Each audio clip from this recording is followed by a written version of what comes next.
इस वीडियो में हम लोग झारखंड बोर्ड के द्वारा मैट्रिक के लिए जारी मॉडल सेट 5 विषय सामाजिक विज्ञान के प्रश्नों को हल करेंगे। तो पहला सवाल पर आते हैं। पहला सवाल है, स्वतंत्र, समानता एवं बंधुत्व का नारा किस क्रांति की देन है? तो इसका राइट आंसर हो जाएगा ऑप्शन नंबर ख, फ्रांसीसी क्रांति।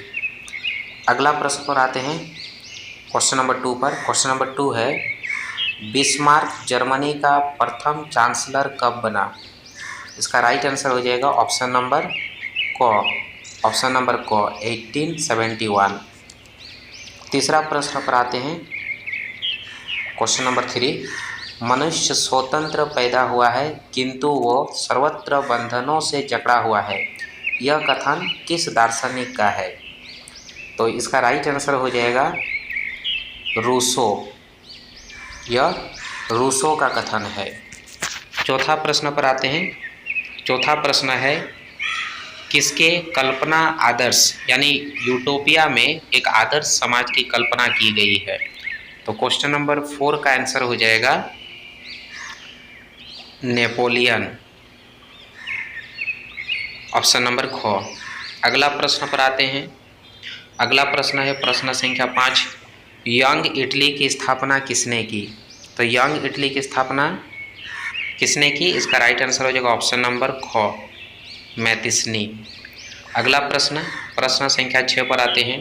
प्रश्न संख्या 6 है, असहयोग आंदोलन की समाप्ति किस घटना से हुई? तो असहयोग आंदोलन की समाप्ति किस घटना से हुई थी? इसका राइट आंसर हो जाएगा ऑप्शन नंबर ग, ऑप्शन नंबर गो, चोरी चोरा हिंसात्मक घटना। अगला प्रश्न पर आते हैं। प्रश्न संख्या 7 पर, भारत छोड़ो आंदोलन की शुरुआत कब हुई? तो भारत छोड़ो आंदोलन की शुरुआत कब हुई थी? इसका राइट आंसर हो जाएगा ऑप्शन नंबर गो, 1942। अगला प्रश्न पर आते हैं। अगला प्रश्न है प्रश्न संख्या 8, गदर पार्टी की स्थापना किसने की? तो इसका राइट आंसर हो जाएगा ऑप्शन नंबर ख, लाला हरदयाल ने। अगला प्रश्न 9वां प्रश्न, स्वदेशी आंदोलन की प्रेरणा से भारत माता की छवि को किसने चित्रित किया? किसकी छवि को? तो भारत माता की छवि को।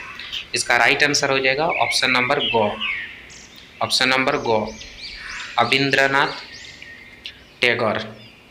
अगला प्रश्न पर आते हैं। प्रश्न संख्या 10। प्रश्न संख्या 10 पर, खुदाई खिदमतगार की स्थापना किसने की?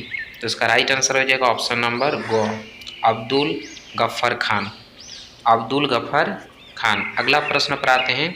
प्रश्न संख्या 11, इनमें से कौन सा नवीकरणीय संसाधन नहीं है? तो नवीकरणीय संसाधन कौन सा नहीं है? तो इसका राइट आंसर हो जाएगा ऑप्शन नंबर घ, कोयला। अगला प्रश्न प्रश्न संख्या 12, कितने किलोमीटर के बाद किसी देश का महासागरीय संसाधन पर अधिकार नहीं है? तो इसका राइट आंसर हो जाएगा ऑप्शन नंबर ग, 200 किलोमीटर के बाद। अगला प्रश्न पर आते हैं। प्रश्न संख्या 13, भारत के कुल क्षेत्रफल में कितने प्रतिशत क्षेत्र पर पठारी भाग है? तो इसका राइट आंसर हो जाएगा ऑप्शन नंबर ख, 27%। अगला प्रश्न प्रश्न संख्या 14, मृदा अपरदन का कौन सा कारण नहीं है? तो इसका राइट आंसर हो जाएगा ऑप्शन नंबर घ, 1।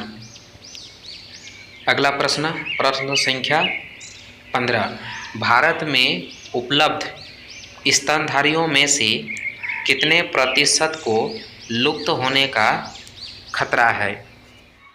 कितने प्रतिशत को लुप्त होने का खतरा है? इसका आंसर आप लोग कमेंट बॉक्स में लिखिए, कमेंट कीजिए इसका आंसर। अगला प्रश्न प्रश्न संख्या 16, सदाबहार वृक्ष चीड़ एवं औषधीय वनस्पति है, यह किस राज्य में पाया जाता है? किस राज्य में पाया जाता है? तो इसका आंसर हो जाएगा ऑप्शन नंबर घ, हिमाचल प्रदेश। अगला प्रश्न पर आते हैं, प्रश्न संख्या 17। पेड़ एक विशेष असीमित दयालु और उदारपूर्ण जीवधारी है जो अपने सतत पोषण के लिए कोई मांग नहीं करता और दानशीलता पूर्वक अपने जीवन की क्रियाओं को भेंट करता है। यह सभी की रक्षा करता है और स्वयं पर कुल्हाड़ी चलाने वाले विनाशक को भी छाया प्रदान करता है। तो यह कथन किसका है? यह कथन किसका है? तो इसका राइट आंसर हो जाएगा ऑप्शन नंबर ख, गौतम बुद्ध का है। अगला प्रश्न पर आते हैं, प्रश्न संख्या 18। विश्व में कुल आयतन का लगभग कितना प्रतिशत भाग महासागरों में पाया जाता है? तो इसका राइट आंसर हो जाएगा ऑप्शन नंबर ग, 96.5%। अगला प्रश्न, प्रश्न संख्या 19। बहुउद्देशीय परियोजनाओं का कौन सा लाभ है? तो इसका राइट आंसर हो जाएगा ऑप्शन नंबर घ, उपरोक्त सभी। यानी बाढ़ पर नियंत्रण भी होगा, सिंचाई की सुविधा भी होगा और जल विद्युत उत्पादन भी होगा। यानी राइट आंसर इसका ऑप्शन नंबर घ हो जाएगा। अगला प्रश्न पर आते हैं, प्रश्न संख्या 20 पर। पश्चिमी राजस्थान में वर्षा जल संग्रहण की रीति किस कारण से कम हो रही है? इसका राइट आंसर हो जाएगा ऑप्शन नंबर ख, इंदिरा गांधी नहर से 12 जल सुविधा से। अगला प्रश्न पर आते हैं, प्रश्न संख्या 21। किसी देश की राष्ट्रीय आय को उसकी कुल जनसंख्या से भाग देने पर निम्नलिखित में से क्या प्राप्त होता है? तो इसका राइट आंसर हो जाएगा ऑप्शन नंबर क, प्रति व्यक्ति आय। अगला प्रश्न, प्रश्न संख्या 21। एक अमीर परिवार की लड़की के लिए विकासात्मक लक्ष्य क्या हो सकता है? तो क्या होगा? ऑप्शन नंबर ख होगा इसका आंसर, तो उसके भाई को जितनी स्वतंत्रता मिलती है उतनी ही स्वतंत्रता उसे भी मिले। ये हो जाएगा इसका राइट आंसर। अगला प्रश्न पर आते हैं, प्रश्न संख्या 23 पर। शिशु मृत्यु दर क्या सूचित करता है? तो इसका राइट आंसर हो जाएगा, किसी वर्ष में पैदा हुए 1000 जीवित बच्चों में से 1 वर्ष की आयु से पहले मर जाने वाले बच्चों की संख्या का अनुपात। यानी ऑप्शन नंबर ख। अगला प्रश्न, प्रश्न संख्या 24। निम्नलिखित में से ऊर्जा के मुख्य स्रोत कौन कौन से हैं? तो इसका राइट आंसर हो जाएगा ऑप्शन नंबर ग, उपरोक्त सभी। यानी कोयला भी मुख्य स्रोत है, पेट्रोलियम भी है और विद्युत भी है। राइट आंसर हो जाएगा ऑप्शन नंबर घ। अगला प्रश्न पर आते हैं, प्रश्न संख्या 25। निम्नलिखित में से कौन सी आर्थिक गतिविधियां तृतीय क्षेत्रक में नहीं आती है? तो इसका राइट आंसर हो जाएगा ऑप्शन नंबर ख, मधुमक्खी पालन। अगला प्रश्न, प्रश्न संख्या 26। मनरेगा का विस्तारित रूप चुने। इसका राइट आंसर हो जाएगा ऑप्शन नंबर ख, यानी महात्मा गांधी राष्ट्रीय ग्रामीण रोजगार गारंटी अधिनियम। अगला प्रश्न, प्रश्न संख्या 27। किसी वर्ष में उत्पादित डैश के कुल मूल्य को सकल घरेलू उत्पाद कहा जाता है? तो इसका राइट आंसर हो जाएगा ऑप्शन नंबर ख, सभी अंतिम वस्तुओं और सेवाओं का मूल्य। अगला प्रश्न, प्रश्न संख्या 28 पर आते हैं। प्रश्न संख्या 28 है, सलमा एक सरकारी अस्पताल में नर्स का काम करती है। सलमा किस क्षेत्र की गतिविधि में संलग्न है? तो इसका राइट आंसर हो जाएगा ऑप्शन नंबर घ, संगठित क्षेत्रक। अगला प्रश्न, प्रश्न संख्या 29। भारत के किस क्षेत्र में छुपी हुई बेरोजगारी पाई जाती है? तो इसका राइट आंसर होगा ऑप्शन नंबर ख, कृषि क्षेत्रक में। अगला प्रश्न, प्रश्न संख्या 30।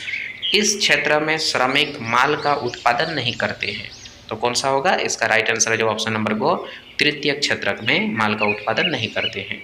अगला प्रश्न, प्रश्न संख्या 31।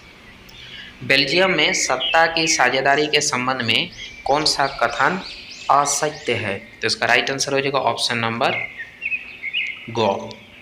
तो पूछा था कौन सा कथन असत्य है, तो ग नंबर हो जाएगा। बेल्जियम में अलग सरकार है और इसमें डच एवं फ्रेंच भाषी समुदायों का असमान प्रतिनिधित्व है, ये गलत है। अगला प्रश्न, प्रश्न संख्या 32। संघात्मक शासन प्रणाली वाला देश इनमें से कौन सा नहीं है? इसका राइट आंसर हो जाएगा इस क्वेश्चन का, इसका ऑप्शन नंबर ख श्रीलंका। अगला प्रश्न, निम्न में से किस देश में एकात्मक शासन व्यवस्था है? इसका राइट आंसर हो जाएगा ऑप्शन नंबर घ श्रीलंका। अगला प्रश्न, प्रश्न संख्या 34, शिक्षा किस सूची में शामिल है? तो शिक्षा किस सूची में शामिल है? समवर्ती सूची। इसका राइट आंसर हो जाएगा ऑप्शन नंबर ग। अगला प्रश्न, प्रश्न संख्या 35, प्रश्न संख्या 35 है, भारत में स्थानीय शासन प्रणाली कितने स्तर की है? तो इसका राइट आंसर होगा ऑप्शन नंबर ग 3 स्तर की, त्रिस्तरीय। अगला प्रश्न, प्रश्न संख्या 36, संघीय सरकार की एक विशेषता नहीं है। तो संघीय सरकार की एक विशेषता कौन सा नहीं है?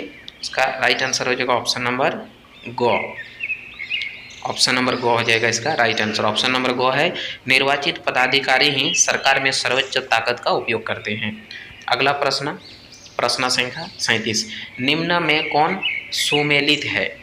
तो कौन सुमेलित है? इसका राइट आंसर हो जाएगा ऑप्शन नंबर ख, जो अवशिष्ट शक्तियाँ होती है वो केंद्र सरकार के अधिकार में आती है।